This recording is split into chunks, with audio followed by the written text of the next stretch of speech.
All right. Hello everyone, welcome to video 12. This one's going to be on optimization. The goals of this lesson is learn how we can apply the applications of the first and second derivatives to finding the best option for varying situations, aka that optimal, right? So if you think about optimization, kind of the key there is looking for the optimal quantity, the optimal price, the optimal area. We're essentially trying to do this, which is either maximize or minimize a scenario. All right, we're trying, and so essentially this lesson is going to be broken down into the two types of optimizations, starting with maximization problems and then looking at minimization problems. Now, I will say though, before we do, we need to look at this theorem that I actually have here. This is theorem 3. It's taken from, again, the textbook that I've been using to kind of create your lessons. And what theorem 3 says is if a function f is continuous on a closed interval from a to b, then f has both an absolute maximum value and an absolute minimum value on AB. All right, and this theorem is actually really, really important before we get into optimization problems because what it guarantees is that there is an existence of an absolute max and an absolute min. All right, so I just kind of want to break this down so it makes a little bit more sense. So essentially we have the first part, which is we have a function f that is continuous on a closed interval. This means if you were to essentially draw one point at A and you had another point at B, continuous implies that you have to sketch it without picking up your pen from A to B, right? We're completely continuous.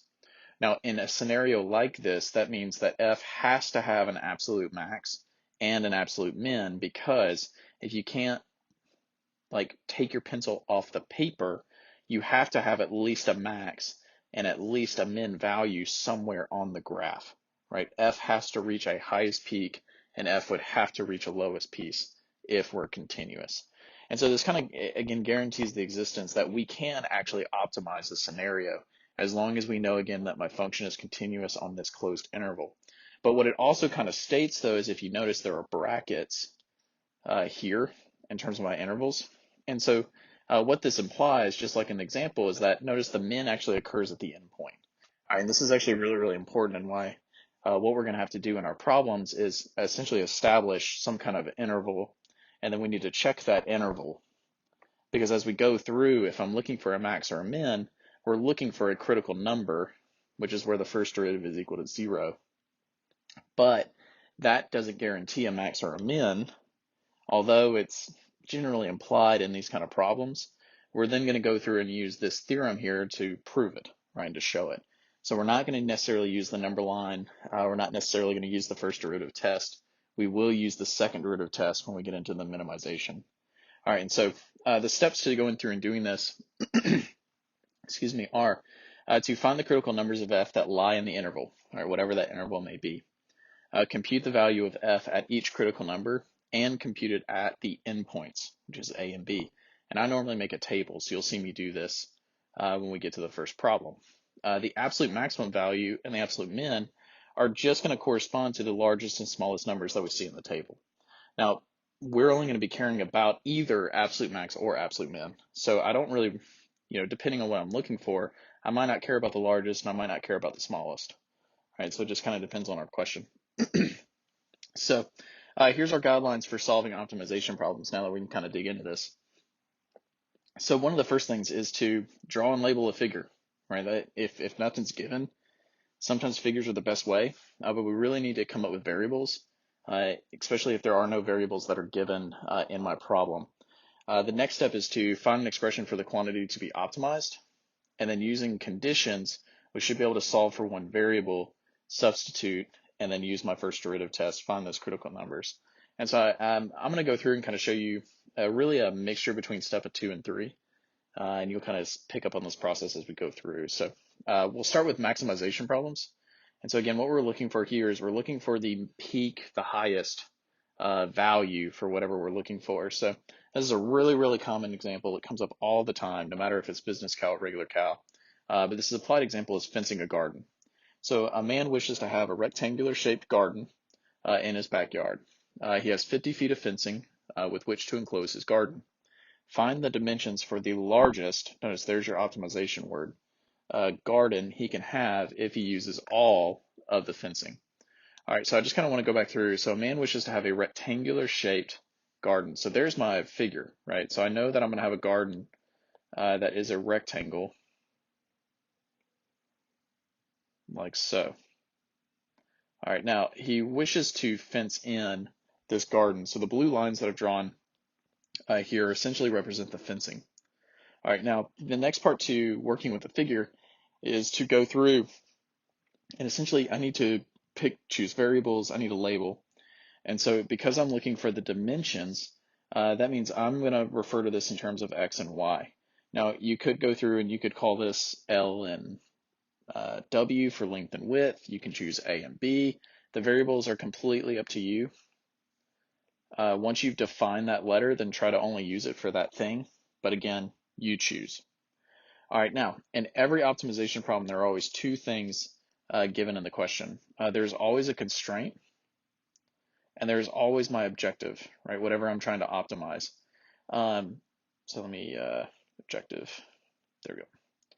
All right, always. So I'd like to encourage just to start with the constraint. Because if you're thinking about if we're in the real world, right, everything is limited by something, right? There's not unlimited resources. So if you're trying to maximize profit, you're generally restricted in some kind of way. Maybe it's quantity, maybe it's cost, maybe it's demand, whatever, right? But there's always some kind of constraint. And then there's, again, my objective, which is what I'm trying to find the largest or smallest of.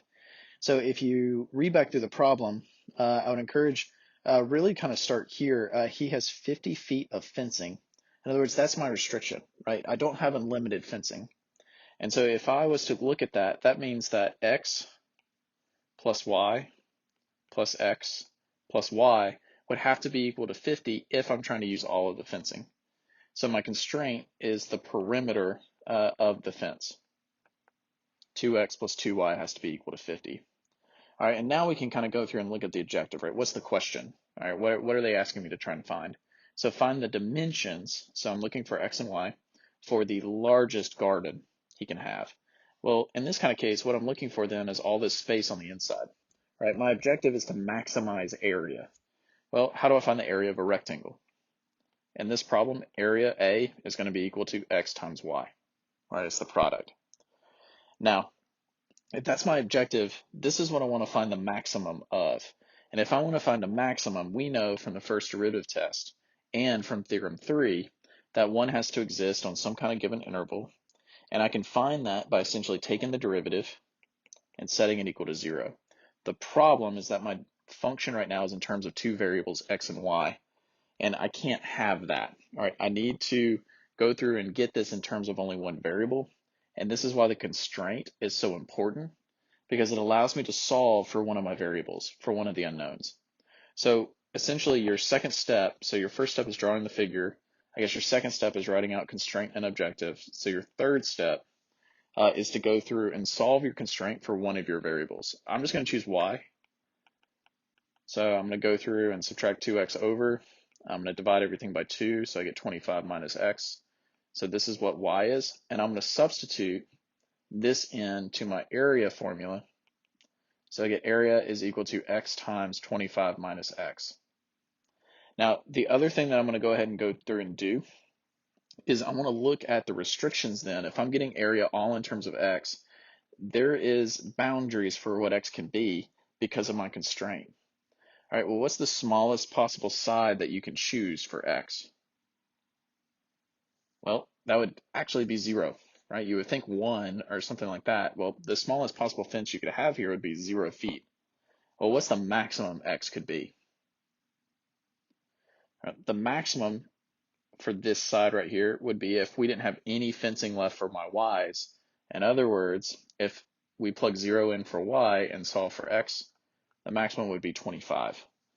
Right? After 25, then this whole constraint would be negative. It wouldn't work. Right? 25 is the maximum I could use for X since there are two sides of it. All right, and so this is essentially my A and my B, which we're going to use after I get down to my critical numbers. So at this point, I'm ready to, in terms of my step 4 here, I'm going to derive this and set it equal to 0. All right, because I don't really want to do the product rule, I'll go through and factor this out, distribute this X here. And so area would be 25x minus x squared. and then I'm going to derive that. So let me get some space. So the derivative of this would be 25 minus 2x, and I'm going to set this equal to 0. And so solving for x, I would get 25 equal to 2x, and then x is equal to 12.5 feet. All right, and so this is my critical number. Now, we know that at critical numbers, according to our applications for the first derivative, don't guarantee a max or a min. So I can't just circle this and say I'm done, because I don't know if this would be the actual maximum area. Now, what we do know from theorem 3 is that on a fixed interval, for a function that is continuous, which is what area is here, right? This is just a polynomial, that there has to be an absolute max and an absolute min, and it would occur at either the critical numbers, which we just got here at 12.5, or the endpoints, which are 0 and 25. So I'm just going to make a table. I've got 0, I've got 12.5, and I've got 25 at my max. And I'm just going to plug these back into area right here. If you plug in 0, you're going to get 0, right? If x is 0, then there is no essential width to this thing, so you have no area. It's just one big long fence. If you plug in 25, you're going to get 0, because again, if you have only sides on x, it's just going to be one long, like two fence, like just side by side. You have no area for a garden. So by plugging 12.5 into my area, we would get 156.25 square feet. Notice this is the largest value, therefore it is the largest area. So 12.5 is my absolute max. Now the question again was asking for the dimensions. So I don't want to know just what x is, I want to know what y is as well. So now that I have x is 12.5, remember that when we were solving the constraint for a variable, we actually already got it in terms of y is equal to. So I can take this 12.5 and plug it in to get my y value, and you would get y is also 12.5. So the dimensions for the maximum area is a 12.5 by 12.5 foot fenced in area. All right, this would create the maximum. And it's kind of interesting because when you're looking at these optimal problems, if your constraint is the fencing, like if it's the perimeter and you have a rectangular fence, then it kind of makes sense conceptually that the maximum space that you could have would be a square, because notice that the sides here are equal, right? And so this would actually maximize the area that you wanted. So it's just kind of an interesting thing when you think about it. It actually kind of makes sense. But this would answer so far the first problem. All right, so let's look at the applied example 2. So this is another very, very common problem. I've seen it in every single textbook, and I've talked about it in every single class that I've ever taught with this. All right, so applied example 2 says this is the packaging type problem. By cutting away identical squares from each corner of a rectangular piece of cardboard and folding up the resulting flaps, the cardboard may be turned into an open box. If the cardboard is 16 inches long and 10 inches wide, find the dimensions of the box that will yield the maximum volume.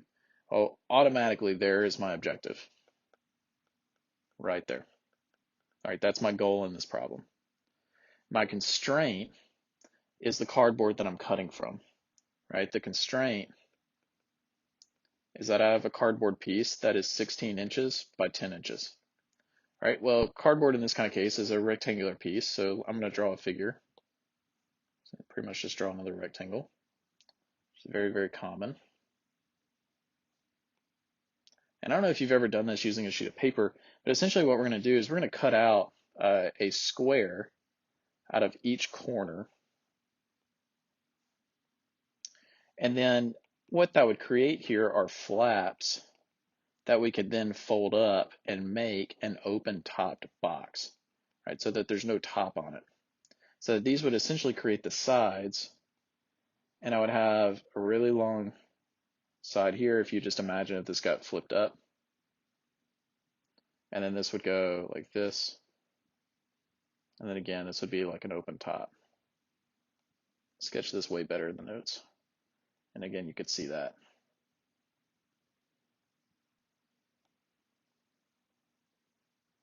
Nope, that works. Like that. All right, now, if I went through and I labeled this, now we know that the cardboard piece here, the longest side would be 16. The shortest side here would be 10. And when I cut the identical squares out, you get to choose how to cut the identical squares out. Remember, as we go through and cut, I just want to maximize the volume. So there will be some give and take, right? The more that I take away from these corners, the taller essentially the box will be, but the skinnier the box will be, right? There's give and take because we're cutting from a single sheet of paper. So what I'm going to do is I'm going to let X represent the amount we're going to cut in terms of X by X, because this again is a square and I've got to cut it equally from every single corner here. This means in terms of my problem, the actual side here, this flap, this length, will be 16 minus 2x because I've taken an x from both sides. And it's the same thing here for this flap, where this will be 10 minus 2x because again I've taken an x from both sides. Because volume is going to be length times width times height, right? That's what I'm trying to maximize. So I need to come up with my formula all in terms of x for this. All right, well, this is 16 minus 2x. That's what this length is. I know the width, this flap over here, is 10 minus 2x. Well, what's the height of the box? Right, the height is actually going to be x because that's where the corners are if you folded it down. So right, if this flap goes up, that's what creates the vertical box piece here. So the more, again, I cut, the taller the box. Whoops. There we go. So going through and setting up my formula for my objective, volume would be equal to x times 16 minus 2x times 10 minus 2x. And this is the ultimate equation that I want to go through and find my critical numbers for. Now, before we go through and do that, just like in the last problem, I need to go through and figure out what's the interval for x. Well, just like any other problem, the least that you could cut would be 0, right? Not taking anything. That would leave you just the sheet of paper, right? The cardboard. You wouldn't be able to fold anything up. So the volume itself would be 0. You could see that by plugging 0 into our formula that we got. What would the maximum that you could cut be? Well, hopefully what you're looking at is not the 16 minus 2x, but actually here, right? Because that's what's going to be the greatest restriction, right? The highest number that you could cut would be 5, because if x was anything greater than 5, then this dimension right here would be negative. 8 would be the largest that we could take from here, so 5 is the most restrictive. So there's my A and B. There's my interval that we need to check later on. All right, so for my function here for volume, I'm going to go ahead and multiply it out just because it'll be easier to derive instead of having to worry about the product rule and stuff as this is. And so I'm going to go through and see, I'm trying to think of what I did here. So I'm going to essentially multiply out the parentheses first. So I have 16 times 10, so 160. 16 times 2x is 32, well, minus 32. Then minus 20. Then plus 4x squared. And then I'm going to distribute the x. And when I distribute the x, I'll get 160x. Here is minus 52x squared. And then plus 4x to the third. And again, I'm looking for the maximum, so that means I need to find the critical numbers for volume. So I need to take the derivative and set it equal to 0. And so this is going to be 160 minus 104x plus 12x squared. And I need to go through and solve this for where this is equal to 0. All right, this is where it can get a little disgusting. I'm going to do a little reordering just to make it a little bit easier, because we are going to have to factor this to solve for x. Now, to help us, GCF is one of the greatest things to kind of do here. I'm going to factor out a 4. This will leave us with 3x squared minus 26x plus 40. And then I want to factor this. So I'm using whatever techniques that you know with your a being greater than 1. When you go through and factor this, you should get 3x minus 20 and then x minus 2. And because this is equal to 0, setting both factors equal to 0, not the 4, because 4 can't ever be 0, we get that x either has to be 20 divided by 3 which is like 6.7, or x is equal to 2. Now this right here is outside of my range, so it's something that we can throw out. 2 is inside that range, so there's my critical number. All right, now this means essentially that the height would be 2 inches, if I remember right, in terms of how we're cutting, yeah. But we need to make sure that this is the actual maximum that we have here, that this critical number would be the highest point if we were to graph my equation for volume. All right, so we need to make a table. And in this table, we're going to check 0, 2, and 5. And we're going to check this in our volume and double check that 2 is the largest possible value. Well, again, if we plug in 0, again, that would say I'm not cutting anything out. So I'd have 0 cubic inches if you didn't cut anything out. If you plug in 5, this is going to zero out this parenthesis and again be 0 because you're essentially cutting so much out. You don't have a flap on this left-hand side, right? That's essentially 0. So again, it's just a flat sheet, essentially. All right, if you plug in 2, you're going to get 144 cubic inches, which is definitely the largest possible value out of here. So 2 would be the height that needed to cut out in terms of the squares to make the largest possible volume box out of this specific cardboard. Now the problem again wants to know find the dimensions. So now that I know what x is, I can go back and find my dimensions for the length and the width. All right, and so plugging 2 in, you'll get my box needs to be 12 inches by, 6 inches, if I could write the right thing, and then by 2 inches. So we know the exact best box to make, right? The optimal. We don't have to test and do all that. That's what the math can kind of help us with. All right, so that's applied example 2. So, all right, next one is applied example 3. So here's a bit longer one. This is one that you could see work. This is more of a business type problem. The last one was 2 if you think about manufacturing, but this is maybe industrial design. This one makes sense in terms of like city planning and money. So optimal subway fare. So a city's Metropolitan Transit Authority, or MTA, really close to MARTA, operates a subway line for commuters, not computers, from a certain suburb to the downtown metro area. Currently, an average of 6,000 passengers a day take the trains, paying a fare of $3 per ride. The board of the MTA, contemplating raising the fare to $3.50 per ride in order to generate a larger revenue, engages the services of a consulting firm. Right, the firm's study reveals that for each 50-cent increase in fare, the ridership will be reduced by an average of 1,000 passengers a day, which makes sense, right? Prices go up, you're not going to take that route anymore. Therefore, the consulting firm recommends that MTA stick to the current fare of $3 per ride, which already yields a maximum revenue. So we want to show that the consultants are correct, right? So in other words, we know that the maximum should occur in terms of revenue at the point where we're charging $3 and we have 6,000 passengers.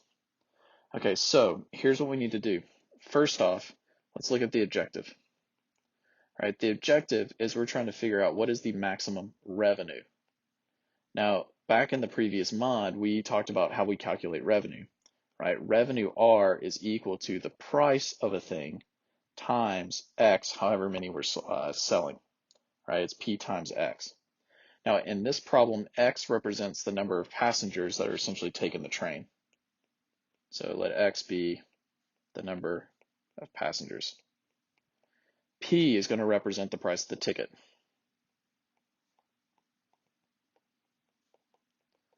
Now, what we're going to assume is that there is a linear relationship between these two items, if we were just to relate the two.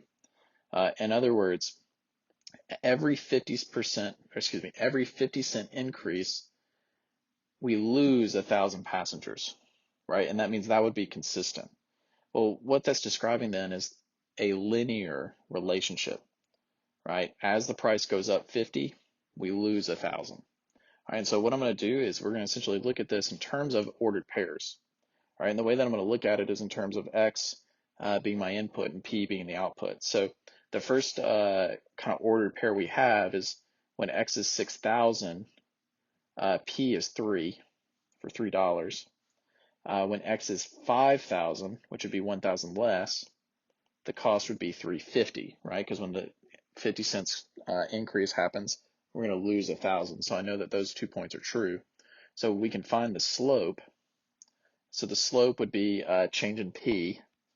So let's do 350 minus 3 all over the change in x, in this case 5,000, minus 6,000. Now we actually already know this because we know that when the price goes up 50 cents, I'm going to lose 1,000, so that's going to be negative. All right, so there's where that phrasing actually makes sense in terms of mathematically what we have here.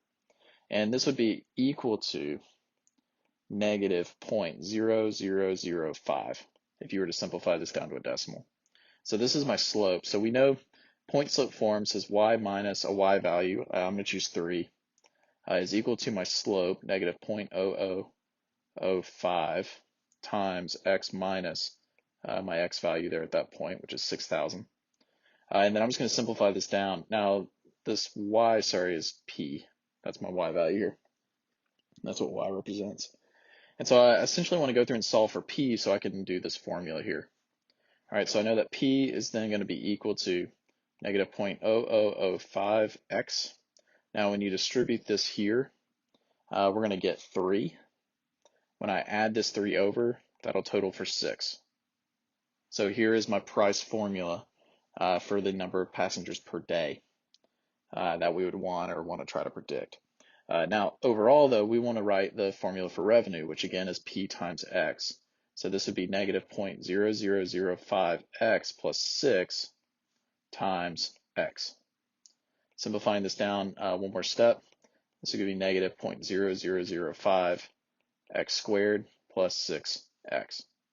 Now, we want to look at this in terms of intervals, right? In terms of revenue from, overall what x could be. And we don't want to have a negative revenue, right? Revenue needs to be positive. So by looking at this right here, we can actually say, okay, well, whatever zeroes this out, whatever zeroes this out would be the interval for my x, right? Well, the second one here would just tell me that x is equal to 0 would be the smallest amount. And this parenthesis here, if I set this equal to 0 and solve, you would get 12,000. So the maximum people that we could have here and maintain a positive ratio, or really a zero revenue of $0 would be 12,000. So we need to keep it less than 12,000 essentially if we're going to make any kind of revenue. All right, now we want to find the maximum amount though, or at least double check that we have the right maximum amount. So that means I want to go through and set r prime equal to 0, right? I want to look for the critical numbers. Well, we have my revenue here simplified out, so let's go through and derive it. So I'm going to apply power rules. So this would be negative 0.0010 plus 6. Again, setting this equal to 0. I left my x. All right, subtracting the 6 over and then dividing, I'm going to get 6,000 for x, which again was the amount of people that we had here, which was recommended that was already the maximum. Now, to prove that that's the maximum, we're going to use our theorem 3, which says in this situation with this continuous function on my interval, if I make a table for x and for r, and I look at 0, 6,000, and 12,000, I know my revenue here and here is 0. At 6,000, we would have a revenue of $18,000, which makes sense because it'd be 6,000 times 3. And then this being the largest value guarantees that it would be my maximum. That's what the third theorem tells me. So that's it for our maximization problems in terms of the process. It's really just a word problem for the first derivative, applications of the first derivative. The biggest change is that we want to make sure that we find my interval and then go through and use a table, checking the endpoints and checking the critical numbers. All right, the next one is also a very, very, very common minimization problem. And you can kind of think about this in terms of why are soup cans similar in size? Why are certain things shaped the way they are? Et cetera, et cetera, et cetera. And so applied example 4, Packaging. Betty Moore Company requires that its corned beef hash containers have a capacity of 54 cubic inches. All right, the cubic is telling you that this is volume. All right, now we want these containers to have the shape of a right circular cylinder or can and be made of aluminum. Determine the radius and height of the container that requires the least amount of metal. In other words, I'm trying to minimize the material that would construct this can, which is the whole goal, right? I want a container, but I want to make it as cheaply as possible while maintaining the right size. So I have two different things here. One, let's just draw a picture. All right, so I'm going to draw my can. Here are the sides. It's going to have a circular top, circular bottom. And then I know that this is my height and this is the radius of my can. And R and H is what I'm looking for. All right, now my constraint is that the capacity has to be 54 cubic inches. So this means that my constraint is the volume for a right circular cylinder. Now, depending on what you remember from geometry, or you could, again, Google this, we know that the volume for a right circular cylinder is pi r squared times h. Notice this is the area of a circle times the height, because it's essentially finding the area here, like it's a scan, and then going all the way through, creating volume, creating the amount of space. So it's almost like when you have a 3D image where every single cross section is the same. It's always the area of the cross section times its height, depth, width, however you're doing that scan. Right, so that's where a lot of the volume formulas essentially come from. Now, I know that volume is going to be equal to 54, and so I'm going to leave that as is. So I have this right here. All right, now my objective. My objective is to minimize the least amount of material. All right, so essentially when you construct a can, the way that it's constructed is by taking a circle, or not a circle, sorry, by taking a sheet of paper and essentially going through and wrapping it to make a circle at the top and a circle at the bottom. You're essentially making a tube, right? But it all starts with this basic sheet of paper. Now, when you make the paper and you create the shape, imagine this is the beginning, and then this would connect, making a full revolution. That means that this length right here would be the circumference of the top. All right, so just to kind of say it again, if you were to take a sheet of paper and you were to make it into a tube, notice that this length right here would then create the circumference of the top. Well, circumference is 2 pi r. Then this side here would be the height. Well, this is just really just the sides. Think of it like the label of the can. I also have the top, which would be a circle, which is pi r squared, but I have two of those because I also have the bottom. So this means that in terms of my objective, which is the surface of this thing, this would be equal to the top and bottom, which is 2 pi r squared, plus this area. Think again of like the label or the sides of the can, which would be given as 2 pi r h. So notice that my surface area here, my objective that I ultimately want to derive and set equal to 0, contains two different variables, r and h. So I'm going to use my constraint to get my objective down to one single variable. Now looking at the constraint, notice that it's going to be easier to solve this for h. Right, so I'm going to do that down here. I have pi r squared h is equal to 54. So then h would be equal to 54 divided by pi r squared. And this is what I'm going to substitute in to my objective. So I have s is equal to 2 pi r squared plus 2 pi r times 54 over pi r squared. And then s is equal to 2 pi r squared plus, the pi's are going to cancel and a single r will cancel. So I have 108 all over r.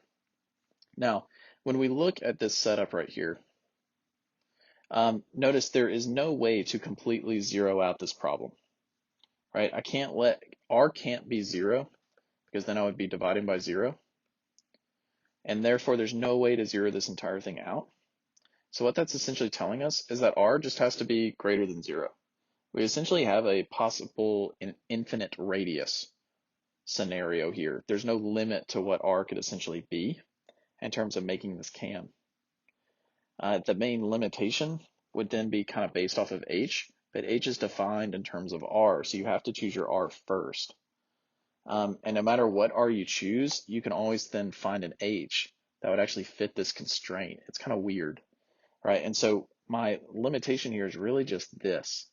So because of that, and because this happens in so many minimization type problems, what we're going to do here is actually incorporate the second derivative test.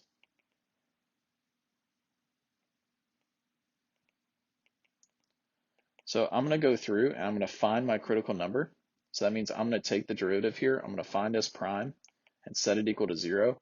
And I'm going to go through and solve for my critical number r, like what would zero that out. But then I'm going to go to the second derivative and I'm going to plug that r in. And if this is greater than 0, that means this is concave up, which means I have my minimum, which is what we want, right? Because I'm trying to find the minimum here. I'm trying to guarantee that r is a minimum. And if I get that the second derivative is positive at that number, then that means I'm concave up, and at that critical number, there would be a minimum, right? Remember, that's the second derivative test. All right, so let's go through and do that. Okay, so, all right, we have surface area. All right, this one's a doozy. The next one's even worse. So surface area is 2 pi r squared plus 108 r to the negative 1. I just wanted to rewrite it. Whoa, sorry about that. All right, now I want to derive this. So derivative s prime is going to be equal to 4 pi r minus 108 r minus 1. And I'm setting this equal to 0. All right, so this would be 4 pi r minus 108 all over r squared is equal to 0. So I'm going to add that term over, so I get 4 pi r is equal to 108 over r squared. And I'm going to multiply both sides by r squared. So I get 4 pi r to the third is equal to 108. Again, I'm solving for r, so I'm going to divide by 4 pi. That's going to give me 27 over pi. 4 goes into 108 27 times. And then I'm going to take the cube root of this. I can cube root 27, that is 3, but I cannot cube root pi, so that stays like that. So this is approximately 2, if you were to type this into your calculator. 3 over the cube root of pi.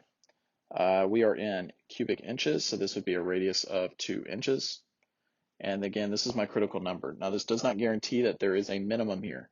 So what I'm going to do is I'm going to go through and apply the second derivative test. So I need the second derivative. So I'm going to go back to right here, and I'm going to derive this again. The second derivative would be 4 pi plus 216 r to the negative 3. And you'll notice that there's no negative term in here. So if I was to plug 2 or essentially this exact value in, this is going to be positive if I plugged it in. And you could check this again in the calculator. So because this is my critical number and the second derivative is positive at that critical number, that tells me that this would be a minimum according to the second derivative test. Because this is telling me that I'm concave up. The critical number occurs right here, where my tangent line is 0, has a slope of 0. So that's guaranteeing a minimum. So that means I have my part of my answer, because the problem again was asking for the radius and the height that would minimize the surface area or the amount of material here. So I need to take this exact value and plug it back in to here where I've solved for h. Now you can again essentially plug in our approximate answer of 2 if you would like. The other way to go through and do this is to plug in the exact value. When you do that, you'll get a height of approximately 6 inches. Sorry, not 6. That's from the last problem. 4 as the final. In other words, that the height is generally going to be double the radius in terms of creating this specific volume and minimizing that material. Okay, so the next problem and the final problem that we'll look at and try to minimize is this, applied example 5. This is a definitely a major business kind of type question. All right, so inventory control and planning. So Dixie Import and Export is the sole agent for the Excalibur 250cc motorcycle. Management estimates that the demand for these motorcycles is 10,000 per year, and that they will sell at a uniform rate throughout the year. All right, so there's no like max and min changes. The cost incurred in ordering each shipment of motorcycles is $10,000, and the cost per year of storing each motorcycle is $200. Dixie's management faces the following problem. Ordering too many motorcycles at one time will tie up valuable storage space, and it increases the storage cost. On the other hand, if you place two orders too frequently, it increases the ordering costs because you'd have to order more motorcycles. How large should each order be, and how often should orders be placed to minimize ordering and storage costs? In other words, we want to lower costs as much as possible because we're kind of stuck in a bind here, right? If you over order on every lot that you get, then you're going to have to put motorcycles into storage, and then you're essentially paying $200 per motorcycle. If you say, okay, well, I don't want to order too many, so I'm just going to wait and place orders as we go. If you're only ordering 2 or 3 motorcycles per order, each order is 10,000, right? So it costs a lot of money just to make sure to place an order and get these things in. All right, so we want to go through and minimize our cost. Now, our cost comes again from 2 different things. One, it's the cost incurred in ordering each shipment. The second is by storing. So we need to go through and do this twice in terms of figuring out, not doing it twice, but find these 2 pieces and then put them together to form a cost function. All right, so what I'm going to do is choose a variable. So let's just let x, denote the number of motorcycles in each order. So essentially, what's the lot that we're going to buy each time? If each shipment arrives as the previous shipment has been sold, then what we have is that the average amount of motorcycles on hand throughout the year is x over 2. All right, and this took me a little while to try and figure out like how to explain or just even kind of to think about. And essentially the best way to kind of picture it is this. Like imagine you had a graph here, and this was time. This was the number of motorcycles that we have. Right, imagine the first shipment comes in, right? So we order X. Then as time goes on, we're selling these bikes. And essentially once we sell out, we place another order for X.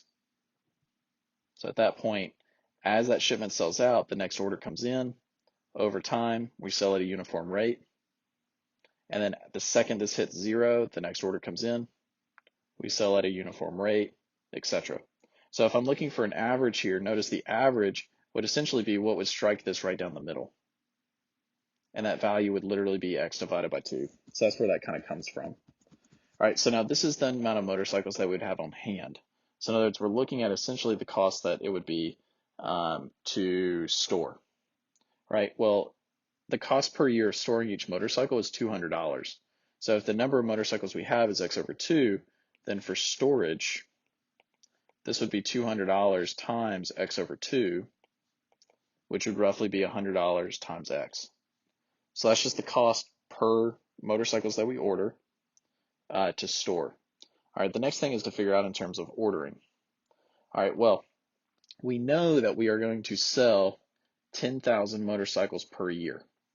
So let's say that we wanted to break that up into the number of orders that's required. Essentially, so we get almost like an average. So let me see what I want to write. Number of orders. So let's say number of orders that we would have to make. We have 10,000 that we're going to need. We're going to order X at X the same amount of times. So this would become the average. So in other words, if we only want 5 bikes at a time, then we could do 10,000 divided by 5, and that'll tell me how many orders we're going to make. Now, we know that the orders cost $10,000. So then I would need to do 10,000 times the number of orders that we're going to do. And then this would come out to be 100 million divided by X. And this would be dollars per year. All right, so I have the cost in ordering, which is this formula. I have the cost to store. So then adding this together gives me a total cost function for this Dixie import export. So that would be 100x plus 100 million here. Now, in terms of restrictions, we know again that x just has to be greater than 0. All right, that's my kind of limitation here in terms of the number of bikes.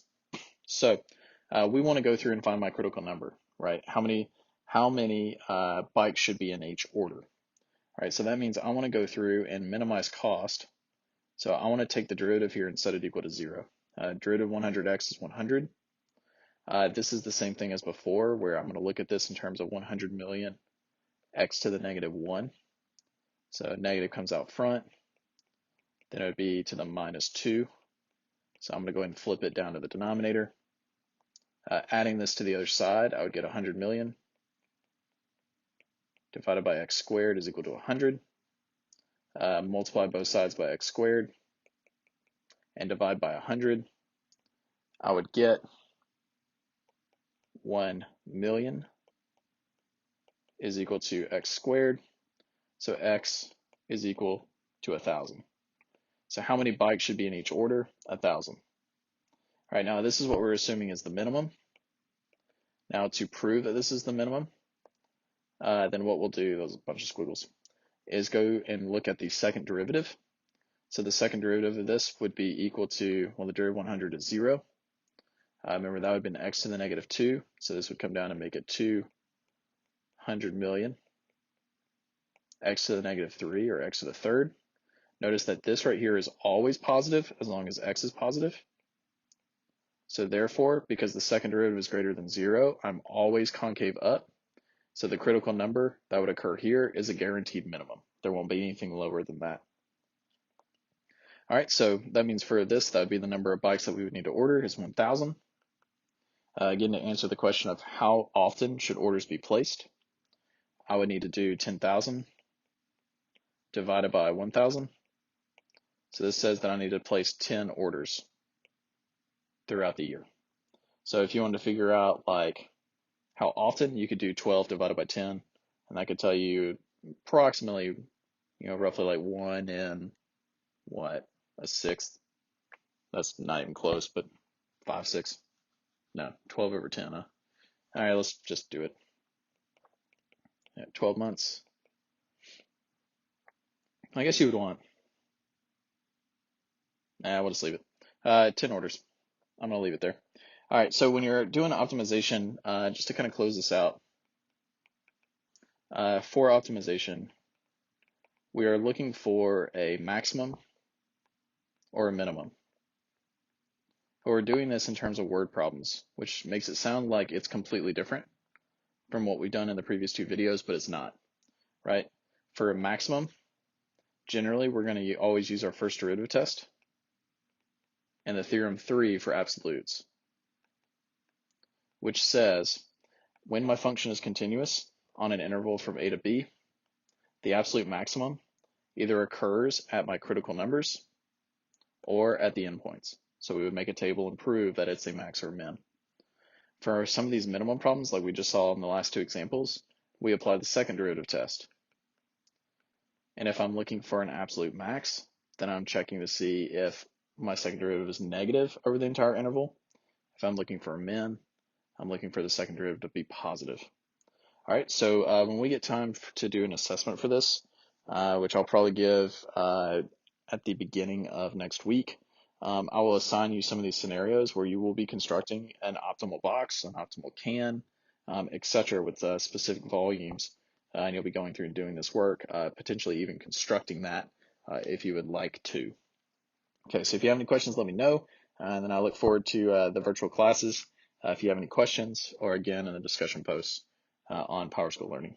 Thanks for watching, and if you need me, just holler at me.